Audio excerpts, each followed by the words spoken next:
Hello friends, అందరికీ శ్రీకృష్ణ జన్మాష్టమి శుభాకాంక్షలు. మరియు వినాయక చవితి రాబోతుంది కాబట్టి మన ఎల్టెక్స్ క్లాసెస్లో వినాయక చవితి సెలబ్రేషన్స్ అనేవి స్టార్ట్ అయిపోయాయి. సో స్టూడెంట్స్ అందరికీ ఫ్లాట్ 20% డిస్కౌంట్ ఇస్తున్నాం అక్రాస్ ది యాప్. సో మీరు పేమెంట్ చేసేటప్పుడు వినాయక అనే కూపన్ కోడ్ వస్తుంది. మీరు ఏమి టైప్ చేయక్కర్లేదు, మీరు పేమెంట్ చేసేటప్పుడు మాత్రం వినాయక అనే కూపన్ కోడ్స్ వస్తాయి. అది మీరు జస్ట్ అప్లై చేయండి, మీకు 20% డిస్కౌంట్ వచ్చేస్తుంది. You just have to apply the coupon code, ఇంకేమీ చేయక్కర్లేదు, మీకు 20% డిస్కౌంట్ వస్తుంది. 7th సెప్టెంబర్ వరకు మాత్రం ఈ ఆఫర్ ఉంది. అన్ని కోర్సెస్ పైన కూడా 20% డిస్కౌంట్ అందిస్తున్నాం. The most popular course at LTX classes, UPSC General Studies Prelims cum Mains with live and recorded format. 30,000 మీకు 24,000కి ఇప్పుడు వినాయక చవితి సెలబ్రేషన్స్లో భాగంగా వస్తుంది with life time validity. 7th September వరకు ఆఫర్ అందుబాటులో ఉంది. ఈ నెంబర్కి మీరు కాంటాక్ట్ చేసి మీరు జాయిన్ అవ్వచ్చు. So central government unified pension scheme తీసుకొచ్చింది, యూపీఎస్. మీ అందరూ వినుంటారు. దీనికంటే ముందు we use to have something called NPS, and ఎన్పిఎస్కి ముందు we use to have something called OPS. So ఈ మూడు స్కీమ్స్ మధ్య డిఫరెన్స్ ఏంటి, అసలు ఓపీఎస్ నుంచి ఎన్పిఎస్కి ఎందుకు మారాల్సి వచ్చింది, మళ్ళీ ఎన్పిఎస్ పైన వచ్చిన అబ్జెక్షన్స్ ఏంటి, ఎన్పిఎస్ నుంచి మళ్ళీ ఒక కొత్త యూపీఎస్ లేదా యూనిఫైడ్ పెన్షన్ స్కీమ్ తీసుకురావాల్సిన అవసరం ఏంటి, ఇలా మొత్తం మనం బ్యాక్గ్రౌండ్తో సహా ఈ మూడు పెన్షన్ స్కీమ్స్ని అర్థం చేసుకునే ప్రయత్నం చేద్దాము from the perspective of UPSC exam and from the perspective of Indian economy as well as from the perspective of pensioners social security. So let's యూపీఎస్లోకి వెళ్ళే ముందు, అంటే ఇప్పుడు వచ్చింది యూపీఎస్ కదా, ఇది ఫస్ట్ చెప్పేయచ్చు కదా అని మీకు అనిపిస్తుంది, కానీ ఇది మీకు అర్థం కావాలంటే బ్యాక్గ్రౌండ్ తెలియాలి. అందుకని నేను ఓపీఎస్తో స్టార్ట్ చేస్తాను, ఓకేనా. OPS, old pension scheme. So old pension scheme కథ ఏంటో ఒకసారి ఫస్ట్ చూసేద్దాము. తర్వాత అక్కడ నుంచి మనం ఎందుకు ఎన్పిఎస్కి వెళ్ళాల్సి వచ్చింది, అక్కడ వచ్చిన అబ్జెక్షన్స్ ఏంటో ఒకసారి చూద్దాం. ఓపీఎస్ అంటే ఏంటి చెప్పాను, ఓల్డ్ పెన్షన్ స్కీమ్. ఇక్కడ ఫస్ట్ పాయింట్ మీరు గుర్తుపెట్టుకోవాల్సింది ఏంటంటే, ఇక్కడ ఏమవుతుందంటే we can say defined pension లేదా గ్యారంటీడ్ పెన్షన్ అని చెప్పి అనొచ్చు. ఎందుకంటే ఎంప్లాయీ రిటైర్ అయిన తర్వాత అతనికి ఎంత అమౌంట్ పెన్షన్గా వస్తుంది అనేది ముందే తెలుస్తుంది. ఎంత అమౌంట్ వచ్చేది, 50% of the basic pay, 50% of the basic pay of last drawn salary. అంటే తను రిటైర్ అయిన చివరి మంత్ తను ఎంత శాలరీ వచ్చిందో దాంట్లో బేసిక్ పే ఏదైతే ఉందో ఆ బేసిక్ పేలో 50% మనకి గ్యారంటీడ్ పెన్షన్ లాగా ఎవ్రీ మంత్ వచ్చింది. ప్లస్ దీంతో పాటు డియర్నెస్ అలవెన్స్ కూడా ఉంది, డియర్నెస్ అలవెన్స్ కూడా ఉండింది. సో డియర్నెస్ అలవెన్స్ అంటే ఏంటి, మళ్ళీ మనకి వస్తువుల ధరలు ఉంటాయి కదా, మనకి ఇన్ఫ్లేషన్, ద్రవ్యోల్బణం ఉంటుంది కదా. సో ద్రవ్యోల్బణం వల్ల ధరలు పెరుగుతూ ఉంటాయి కాబట్టి ఒకే అమౌంట్ లైఫ్ లాంగ్ వస్తే కష్టం, కాబట్టి ఆ పెన్షన్ అమౌంట్ కూడా పెరిగేది. సో డియర్నెస్ అలవెన్స్ ద్వారా పెన్షన్ అమౌంట్ కూడా పెరిగేది. ఇది ట్వైస్ ఎవ్రీ ఇయర్, ఒక ఇయర్కి 2 సార్లు పెంచడం అనేది జరుగుతుంది. అండ్ మోస్ట్ ఇంపార్టెంట్ ఆస్పెక్ట్ ఏంటంటే ఇక్కడ no contribution from employee. So towards this pension amount, ఈ పెన్షన్ అమౌంట్ గవర్నమెంట్ ఎక్కడి నుంచి పే చేయాలి, తన బడ్జెట్ ఎలకేషన్స్ నుంచే పే చేయాలి. No contribution from employee. So employee salaries నుంచి ఈ పెన్షన్ అమౌంట్ పే చేయడం కోసం ఏ అమౌంట్ కట్ చేసేవారు కాదు. No contribution from employee. మీకు అర్థమవుతుంది, ఇది మోస్ట్ ఇంపార్టెంట్ థింగ్. సో కాబట్టి ఈ ఓల్డ్ పెన్షన్ స్కీమ్లో పెన్షన్ అమౌంట్స్ ఎవ్రీ ఇయర్ ఎంతెంత పే చేయాల్సి వస్తుందో అంతా కూడా అది ఎక్కడి నుంచి వస్తుంది, మనకి ఫండెడ్ ఫ్రమ్ బడ్జెట్. ఆ సంవత్సరం బడ్జెటరీ ఎస్టిమేట్స్ నుంచే మనకి ఈ ఫండింగ్ ఫర్ పెన్షన్స్ అనేది జరుగుతుంది. ఎందుకంటే ఎంప్లాయీస్కి పెన్షన్స్ పే చేయాలి కాబట్టి దానికోసం సెపరేట్గా ఏదన్నా ఫండ్ మెయింటైన్ చేసిందా గవర్నమెంట్, లేదు. గవర్నమెంట్ ఏం మెయింటైన్ చేయలేదు. మన ఎంప్లాయీ శాలరీస్ నుంచి ఏమైనా కట్ చేసి మెయింటైన్ చేసిందా, లేదు. It is unfunded. అందుకే అంటున్నాను, ఇట్ ఈస్ అన్ఫండెడ్, దానికి సెపరేట్గా ఫండ్ లేదు కాబట్టే ఇది ఫండెడ్ ఫ్రమ్ గవర్నమెంట్. సో దీనికి సెపరేట్గా ఫండ్ లేదు కాబట్టి ఎవ్రీ ఇయర్ గవర్నమెంట్ బడ్జెట్ నుంచి దీని యొక్క ఫండింగ్ జరుగుతుంది. గవర్నమెంట్ యొక్క బడ్జెట్ నుంచి దీని యొక్క ఫండింగ్ అనేది మనకి జరిగే పరిస్థితి ఇప్పుడు కనిపిస్తుంది. సో ఇది ఇలా కంటిన్యూ అవ్వడం అనేది అన్సస్టైనబుల్ అని గవర్నమెంట్ భావించింది. గవర్నమెంట్ ఏం ఫీల్ అయిందమ్మా, దిస్ ఈజ్ అన్సస్టైనబుల్. ఎందుకు అంటే ఎవ్రీ ఇయర్ పెన్షన్ బర్డెన్స్ అనేవి గవర్నమెంట్కి పెరిగిపోతున్నాయి డిఫరెంట్ రీజన్స్ వల్ల. ఎందుకంటే హెల్త్ కేర్ ఇంప్రూవ్ అయింది, so people are living longer, ఎక్కువ కాలం బతుకుతున్నారు. సో ఎక్కువ కాలం ఉండడం వల్ల ఎక్కువ ప్లస్ డిఆర్ఎస్ అలవెన్స్ కూడా ఉంది. సో పెన్షన్ అమౌంట్ కూడా లైక్ శాలరీ అది పెరుగుతూ ఉంటుంది, ఫిక్స్డ్గా ఇదే అమౌంట్ అని కాదు, పెరుగుతూ ఉంటుంది. కొత్త వాళ్ళు వస్తారు, పాత వాళ్ళు ఎక్కువ కాలం ఉండడం వల్ల చాలా ఎక్కువ కాస్ట్ గవర్నమెంట్కి పడిపోతుంది, బర్డెన్ అయిపోతుంది అని గవర్నమెంట్ భావించింది. దీనివల్ల ఇంటర్ జనరేషనల్ ఈక్విటీ ఇష్యూ కూడా వచ్చింది అని కూడా భావించారు. ఇంటర్ జనరేషనల్ ఈక్విటీ అంటే అర్థం ఏంటి, సో పాత తరం కదా మరి పెన్షనర్స్ అందరూ, అంటే రిటైర్ అయిన వాళ్ళు, సో వాళ్ళ కోసం వాళ్ళ పెన్షన్స్ కోసం బడ్జెట్ నుంచి every year huge amounts allocate చేయడం వల్ల భవిష్యత్ తరాలు ఫ్యూచర్ జనరేషన్ కోసం గవర్నమెంట్ పెట్టాల్సిన ఖర్చు పెట్టలేకపోతుంది. సో ఫ్యూచర్ జనరేషన్ దీనివల్ల సఫర్ అవుతుంది. ఈక్విటీ అంటే ఫెయిర్నెస్.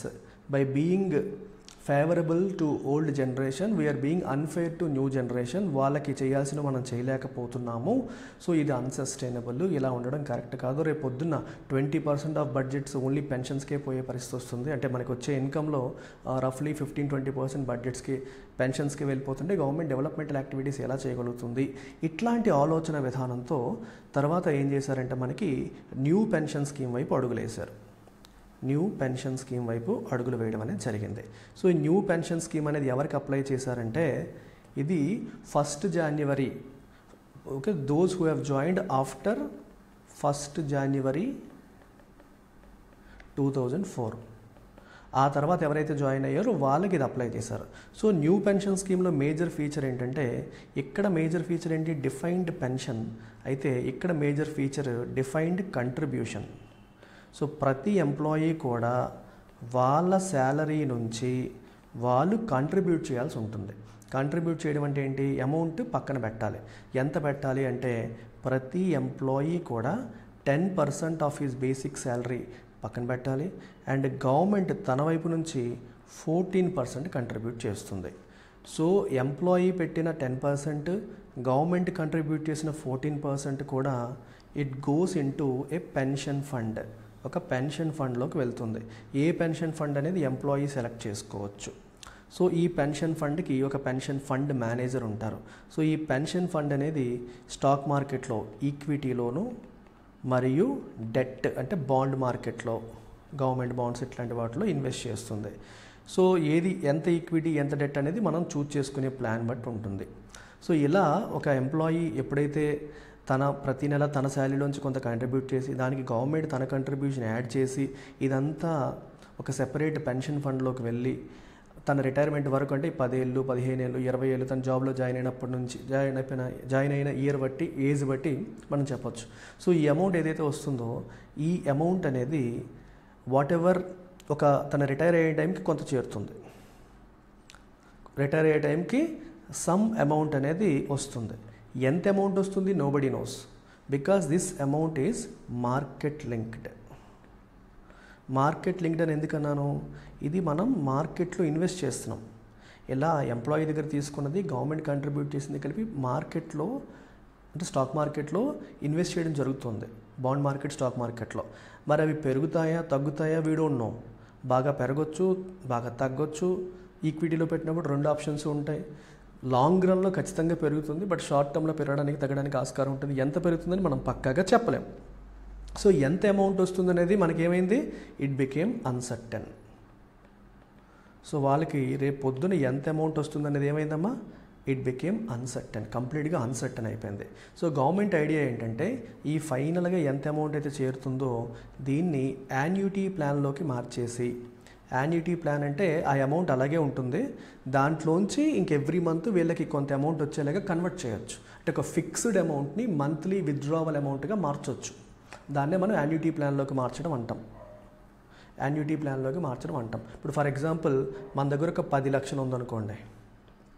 ఈ 10 లక్షల్ని నేను నాకు మంత్లీ అమౌంట్గా మార్చుకోవాలి అనుకుంటున్నాను అనుకోండి. అప్పుడు ఏం చేస్తారంటే ఈ అమౌంట్ ఏదో ఒక మార్కెట్లో ఇన్వెస్ట్ చేస్తూ ఉంటారు కదా, అది ఇన్వెస్ట్మెంట్స్ జరుగుతూ ఉంటాయి. సో ఈ అమౌంట్ గ్రో అవుతూ ఉంటుంది. ఇంకోవైపు దీని నుంచి ప్రతి మంత్ ఫిక్స్డ్గా కొంత అమౌంట్ విత్డ్రా చేస్తూ ఉంటారు. ఆ విత్డ్రా చేసే అమౌంటే మనకి పెన్షన్ అవుతుంది. సో ఫిక్స్డ్ అమౌంట్ని మంత్లీ పేమెంట్స్గా మార్చడాన్ని మనం యాన్యుటీ ప్లాన్స్ అని చెప్పి అంటాం. సో ఆ లెక్కలన్నీ మనకు అవసరం లేదు, కానీ that is how it works. So అలా మీకు ఎప్పుడైతే చివరికి ఒక హ్యూజ్ అమౌంట్ చేరుతుందో దాన్ని యాన్యుటీ ప్లాన్స్గా మార్చి మంత్ ఆన్ మంత్ మనకి వీళ్ళకి పెన్షన్ రూపంలో ఇవ్వడం అనేది న్యూ పెన్షన్ స్కీమ్ యొక్క కథ. అయితే ఏం జరిగిందంటే ఎంప్లాయీస్ ఈ 2001 తర్వాత 2004 తర్వాత జాయిన్ అయిన ఎంప్లాయీస్ చాలామంది వాళ్ళు ఏం రియలైజ్ అయ్యారంటే దిస్ అమౌంట్, ఈ ప్లాన్ ద్వారా వస్తున్న అమౌంట్ అనేది it seems less than OPS, old pension scheme ద్వారా వచ్చిన అమౌంట్ కన్నా తక్కువ వస్తుందని రియలైజ్ అయ్యారు. సో దానికంటే మాకు ఇక్కడ తక్కువ వస్తుంది అని వాళ్ళు ఎప్పుడైతే రియలైజ్ అయ్యారో and they started fighting. Then fight ensued. Then వాళ్ళందరూ గవర్నమెంట్ మీద ఫైట్ చేయడం అనేది మొదలైంది. ఎన్సూడ్ అంటే ఫాలోడ్. సో ఫైట్ చేయడం మొదలుపెట్టారు. మాకు ఓపీఎస్ఏ కావాలి, రెస్టోర్ చేసేయండి, యూపీఐ మాకు ఈ ఎన్పిఎస్ అనేది బాగాలేదు, దీనివల్ల మేము ఇబ్బంది పడుతున్నామని చెప్పి గవర్నమెంట్ వైపు నుంచి వాళ్ళు ఒత్తిడి తీసుకురావడం మొదలుపెట్టారు. సో తర్వాత it became a political issue.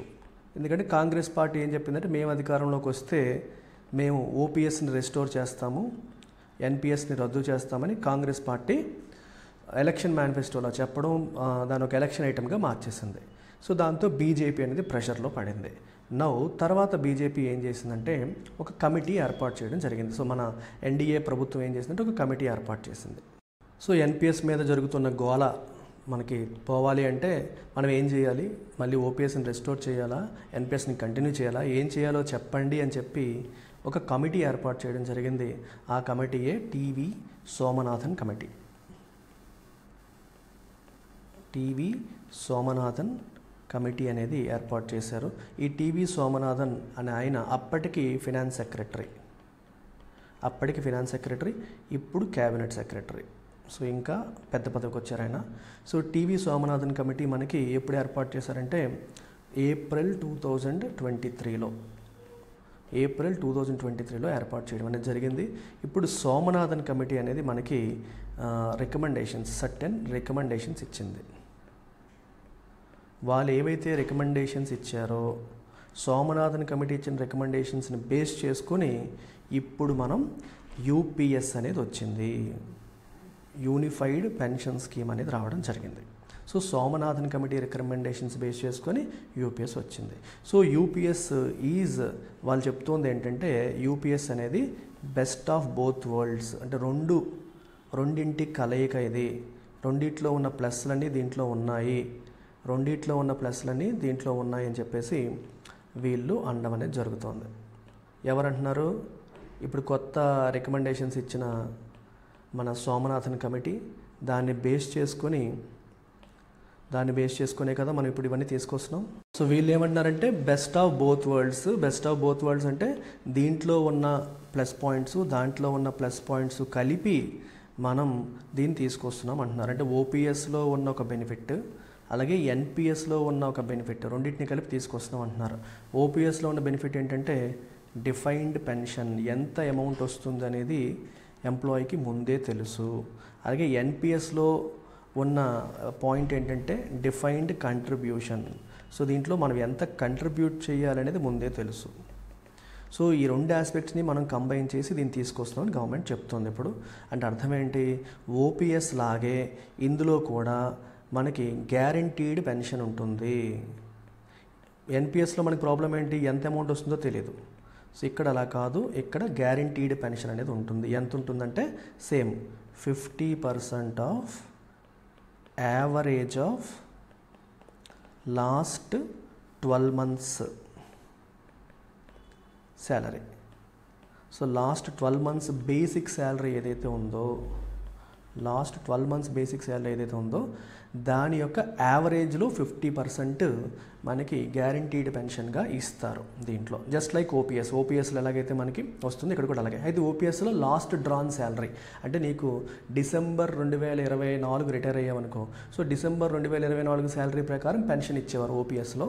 దీంట్లో లాస్ట్ 12 months అంటే జనవరి 2024 నుంచి డిసెంబర్ 2024 వరకు నీ శాలరీ యొక్క యావరేజ్ తీస్తారు. యావరేజ్ ఇది ఇస్తే ఏంటి, ఎలా ఇది ఏంటి సార్, ఎలాగా ఒకటే ఉంటుంది కానీ మీరు అనుకోవచ్చు.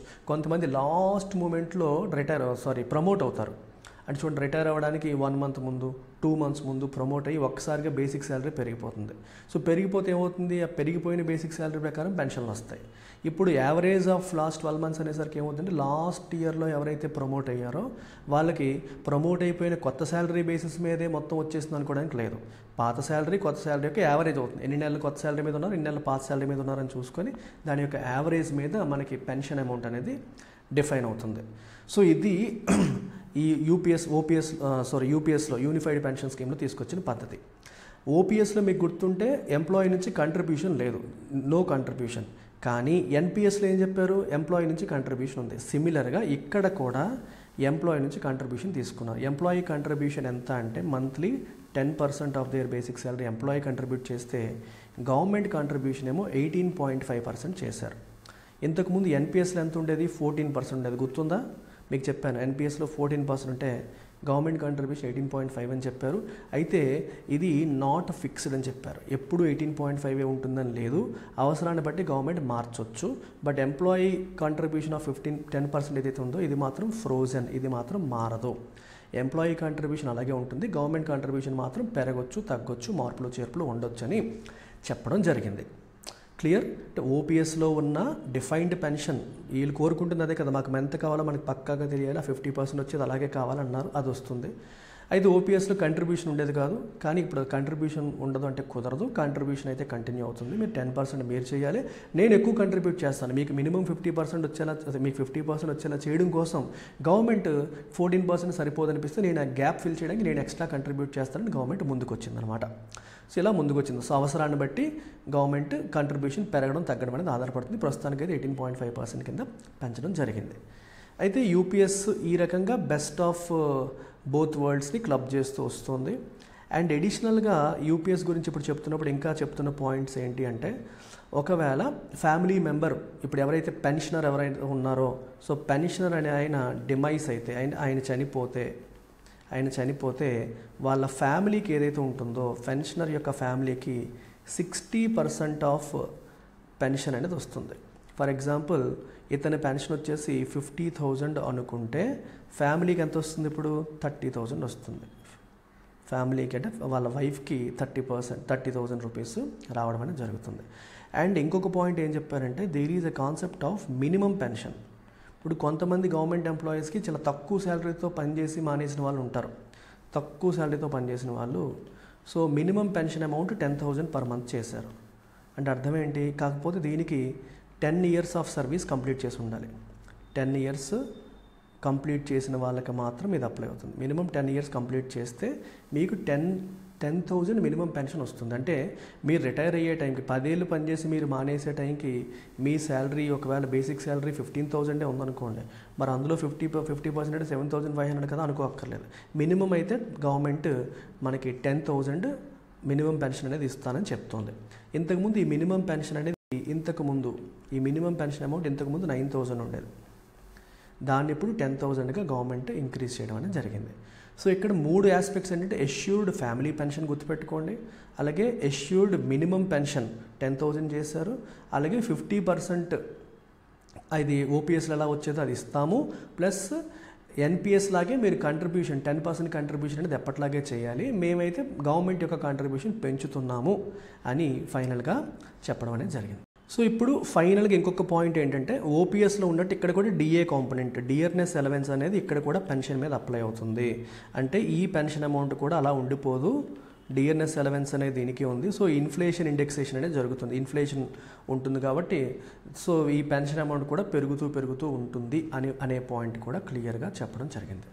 So just like OPS old pension స్కీమ్లో ఎలా అయితే ఉండేదో ఇక్కడ కూడా అలాగే మీకు డియర్నెస్ అలవెన్స్ కాంపోనెంట్ యాడ్ చేశారు. డియర్నెస్ అంటే అర్థం ఏంటమ్మా, పెరుగుదల.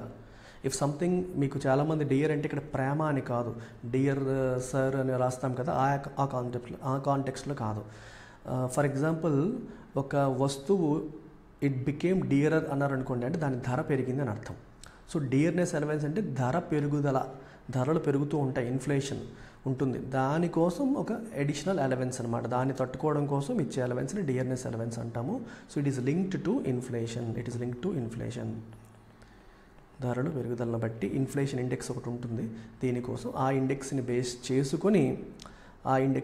చేసుకొని ఇక్కడ వీళ్ళకి చెప్పడం అనేది ఎంత ఇవ్వాలనేది డిసైడ్ చేస్తారు. So that is there. And another beauty ఏంటంటే మనకి ఇప్పుడు ఇది అన్ఫండెడ్ అంటే now it is fully funded. ఈ పాయింట్కి అర్థమైంది మీకు? ఫుల్లీ ఫండెడ్ అర్థం ఏంటి? పెన్షన్ పేమెంట్స్ అనేవి గవర్నమెంట్ ఇప్పుడు ఎక్కడి నుంచి చేస్తుంది? ఈ ఫండ్ నుండి చేస్తుంది. ఫండ్ ఎక్కడి నుంచి వస్తుంది?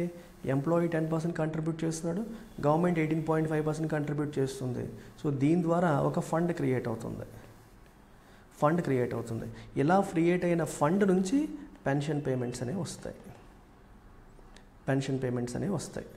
అర్థమైందా? సో ఓపీఎస్లో ఏమైంది? ఇలాంటి ఫండ్ లేదు, గవర్నమెంట్ కాంట్రిబ్యూషను లేదు, ఎంప్లాయీ కాంట్రిబ్యూషను లేదు. రెండు లేకపోవడం వల్ల ఏమైందంటే ప్రతి సంవత్సరం గవర్నమెంట్ తన బడ్జెట్ నుంచి కేటాయింపులు చేయాల్సి వచ్చేది. సో రెవెన్యూ రిసిప్ట్స్ అంటాం కదా, ప్రతి ఇయర్ మనకి రెవెన్యూ రిసిప్ట్స్ వస్తాయి. గవర్నమెంట్ యొక్క ఇన్కమ్ ఏదైతే వస్తుందో దాన్ని రెవెన్యూ రిసిప్ట్స్ అంటాం. ట్యాక్సుల ద్వారా రకరకాల ఆస్పెక్ట్స్ వల్ల వచ్చేవి, అంటే ఆస్తులు అమ్మడం ద్వారా వచ్చేవి కాదు, అవి క్యాపిటల్ రిసిప్ట్స్.